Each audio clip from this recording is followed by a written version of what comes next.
Hello and welcome to Books and Landscape, and my name is Amanda Davey and I'm looking at themes across the South Downs National Park as they have flushed out while I've been working on the churches of chapels and ruined places of worship of the South Downs National Park.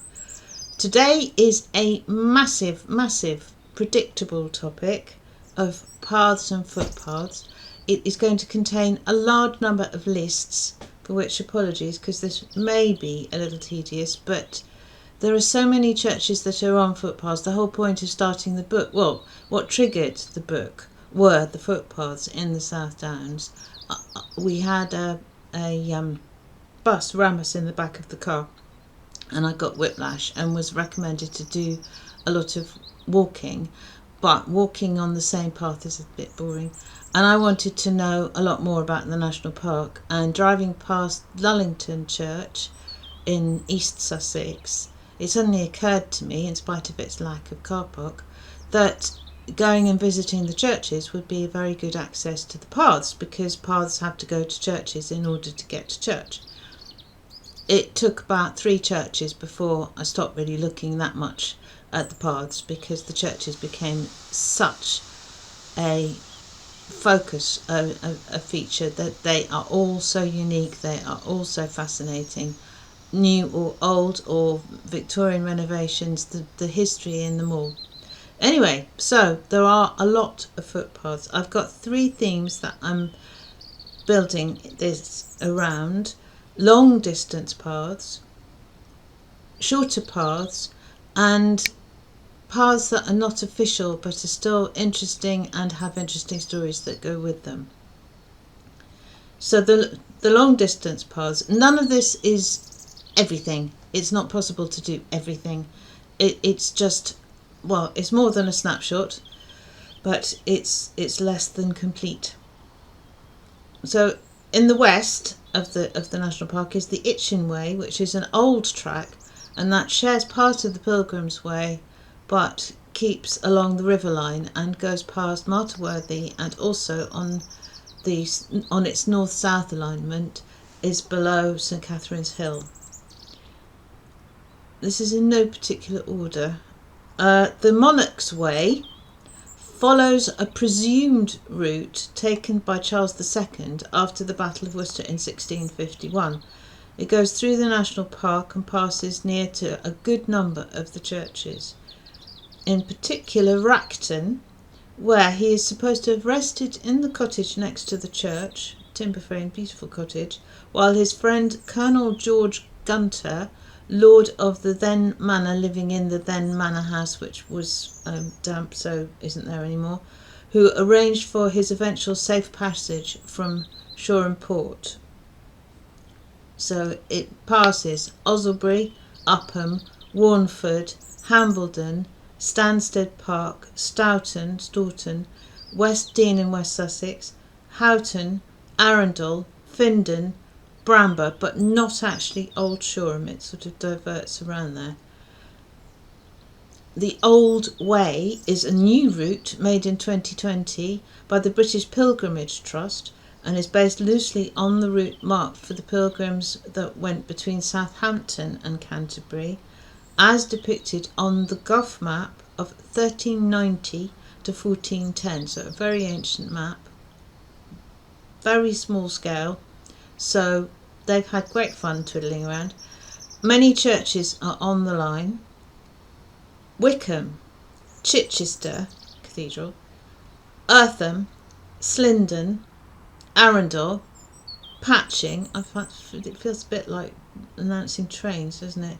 Clapham, Findon, Steyning, Bramber, Botolphs, Fulking, Pyecombe, Upham, Hamsey, South Malling, St Michael's in Lewes, Southover, Lewes Priory, Cliff, Glynde, Firle, Alciston, Berwick, Alfriston, Wilmington, Folkeington and Jevington. They make wonderful reasons to go on a walk, basically. The Pilgrim's Way, of course, is well known, but there isn't such a thing as the Pilgrim's Way. The Pilgrim's Way that goes through the National Park is the one that goes out of Winchester and is approximately on one of the pilgrim routes that started in the aftermath of the brutal slaughter of St Thomas a Becket in 1170 by the King's Knights in Canterbury Cathedral. It follows many ancient paths on the higher, drier ground, nibbling the National Park near Kingsworthy, Martyr Worthy, Itchen Abbas, Ovington and Chawton, but not Chawton Church. The South Downs Way, predictable, goes through the South Downs National Park on the spine. It follows ancient routes along the top of the Downs, which means that it goes through very few settlements and past very few churches directly. But it is above the Scarpfoot ones, including Sullington, Clayton, Chilcombe, North Marden, Rodmell, Firle, Exton, Kingston, Clanfield. It also passes Loma Deserted Village on a lane called the White Way, near Upweltham and past Jevington. Now we have the shorter routes, so they're more modern, largely. The Centurion Way runs up the one-time railway line from Chichester to Midhurst through Mid-Lavant. The Coffin Trail links West Burton to Bury, following a path believed to have been used by coffin bearers. A similar tradition holds for a one-time path between Hayshot and Stedham. The Four Nations Memorial Walk is near Upweltham, commemorating World War II crash sites, including one just below the church. Kingsway, this is a new memorial path remembering Rambler Alan King, linking Portchester and Winchester, partly using the lines of Roman roads. At Upham it joins the Monarch's Way. The Mearn Valley Pilgrim Trail links the Mearn Valley churches, most of which are believed to have been founded by St Wilfrid when he was in the south in the 680s. Saxon 680s. East Mearn, West Mearn, Warnford, Easton, Corhampton, Mearnstoke, Droxford, Soberton, Wickham and Titchfield, but Titchfield is outside the park. Oxdrove Way is north of the park. This follows part of a complex of drove roads, and they junctioned long ago at Abbottstone. It is now a cycle trail. The Shipwright Way runs south from Alice Holt Forest to Portsmouth to remember the timber travelling to the dockyards for Tudor ship construction. Finchdean, Idsworth, Charlton, Burriton, Petersfield, Liss, Greatham Hants. So I've obviously listed them the wrong way around, given that it's supposed to be south to north, north to south rather than south to north. The Staunton Way is a short route that includes Finchdean, Charlton and Idsworth. The Three Castles Path is a route that goes from Windsor to Winchester via Owdham in Hampshire. It passes Easton, Martyr Worthy, Itchen Abbas and Abbottstone. The Wayfarers Walk links Hambledon, Soberton, Droxford, Kilmerston, Hinton Ampner and Cheriton.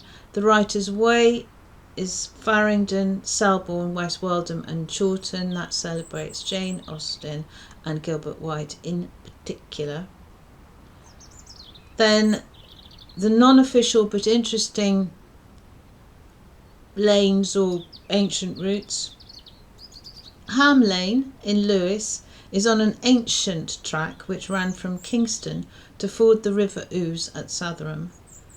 The name implies a drove road, and the lane runs past Priory School and its memorial chapel.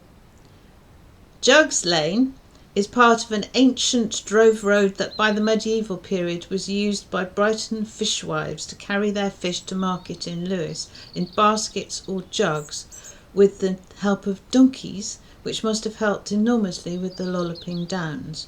The lane is in Kingston and is now rimmed with 1920s officers' houses.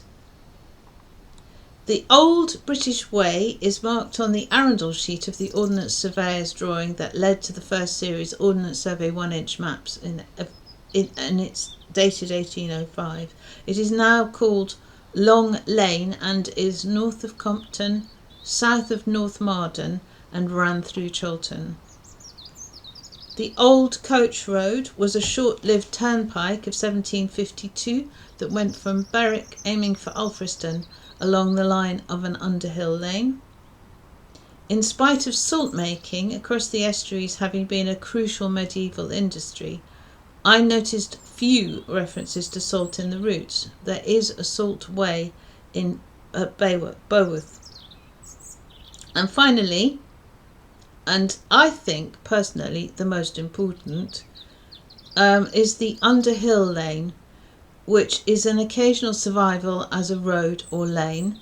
More parts are footpath or bridleway, and a few sections have been lost as access.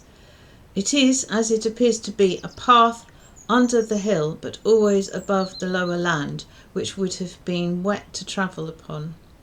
At Beckton it is called Bugs Hill Lane, but between Clayton and Westmiston it is still called Underhill Lane, narrow and tricky to navigate if there's two-way traffic, which there is when the A27 has problems, by mistake, because people use it as a rat run. It's quite a good idea if you want any further information about footpaths to go and visit the Long Distance Walkers Association website. I'll put the link in the description, as they have zoomable maps on the site. The Google search seems to access the right pages more easily than their own search, but it's fascinating to look at and zoom in and explore. Thank you very much for watching my little romp through the footpaths of the South Downs, and the way that they link into the churches. It's one of the reasons why I believe the book is an important book to have. There is so much to see in the South Downs, both churches and landscape and natural history. It would be fabulous if you could subscribe and make a comment, and have a very good rest of your day. Thank you.